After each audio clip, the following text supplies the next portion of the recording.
Friends, in this video we will discuss about autoimmunity. Here we will discuss about mechanisms of autoimmunity. Hidden under this we will study about hidden or sequestral stirred antigens, antigen alteration, cross reaction foreign antigens,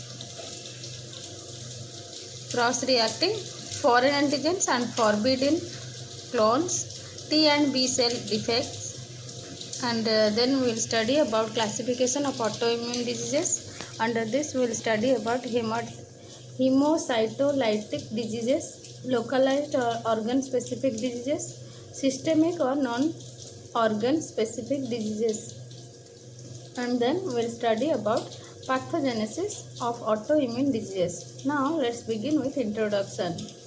Normally, an animal's immune system recognizes its own tissue antigens as self, and therefore it does not produce antibodies against their self antigens. Autoimmunity is a condition when the body produces antibodies and immunologically competent T lymphocytes against its own tissues. This leads to structural or functional damage of tissues. Autoimmunity literally means protection against self, while it leads to develop of injury to self. Self-tolerance was originally described by Enrich in 1901 as horror autotoxicus. He observed that after immunization of a goat with erythrocytes of other goats, antibodies were produced against erythrocytes of other goats but not against their own. Now let's know about mechanism of autoimmunity. Autoimmunization can occur under some conditions. Let's know about these conditions. First is hidden or sequestered antigens. Certain hidden or sequestered antigens are not recognized as self antigens. When these antigens are released into circulation, they may evoke an immune response. Examples are Lenz antigen of eye, sperm, and thyroglobulin. These self antigens are present in closed system and have no access to the immune apparatus. The Lenz protein is enclosed in its capsule and has no contact with blood circulation. Hence, immunological tolerance against Lenz protein is not developed during fetal life. When this antigen leaks out following cataract surgery or injury, it may elicit an immune response which results in damage to the lens of the other eye. As spermatozoa develop only during puberty, the tolerance against these antigens is not induced during fetal life.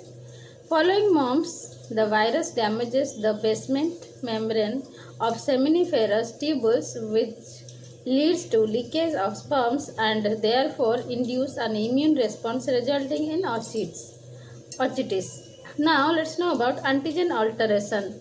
Tissue antigens may be altered by physical, chemical or biological factors, and these new cell surface antigens are called neoantigens. These neoantigens are no longer recognized as self and may elicit an immune response. Viruses and other intracellular pathogens may induce alteration of cell surface antigens leading to autoimmunity. Now let's know about cross-reacting foreign antigens. Sharing of antigens by different organisms is the basis of cross-reacting antigen theory. Streptococcus, that means M proteins, and heart muscle share antigens characteristics. Repeated streptococcal infection can therefore induce the immune response which damages the heart. Nephrogenic strains of streptococci may lead to glomerulonephritis due to the antigenic sharing. Injection of simple rabies vaccine may elicit an immune response against sheep-brain antigens. This may lead to encephalitis due to cross-reaction between human and sheep-brain antigens. Now let's know about forbidden clones. According to clonal selection theory, an innumerable number of clones of immunologically competent cells produced against all possible antigens. Any clone of cells carrying a pattern reactive against self antigens is destroyed during embryonic life. Such clones are known as forbidden clones. At the time of birth, only cells against non-self persist. Persistence of forbidden clones or development in later life by somatic mutation could lead to autoimmune diseases. Now let's know about T and B cell defects. T helper cells facilitate B cell response to antigens while T suppressor cells inhibit antibody production by B cells. Optimal antibody response depends on the balanced activity of T helper and T suppressor cells. Enhanced function of T helper cells and decreased T suppressor cell function are suggested as causes of autoimmunity. Another hypothesis is polyclonal B cell activation. An antigen generally activates only its corresponding B cell, but certain microorganisms and their products can cause polyclonal activation of B lymphocytes to produce antibodies. Non-specific antibodies are formed in some infectious diseases such as anti-human erythrocyte, cold antibodies in mycoplasma pneumonia. Now let's know about classification of autoimmune diseases. Autoimmune diseases may be classified as first is hemocytolytic disease, second is localized or organ specific disease, third is systemic or non-organic specific diseases. Now let's know about hemocytolytic disease. These conditions involve various cells present in blood circulation. Hemocytolytic diseases include autoimmune hemolytic anemias, leukopenia and thrombocytopenia.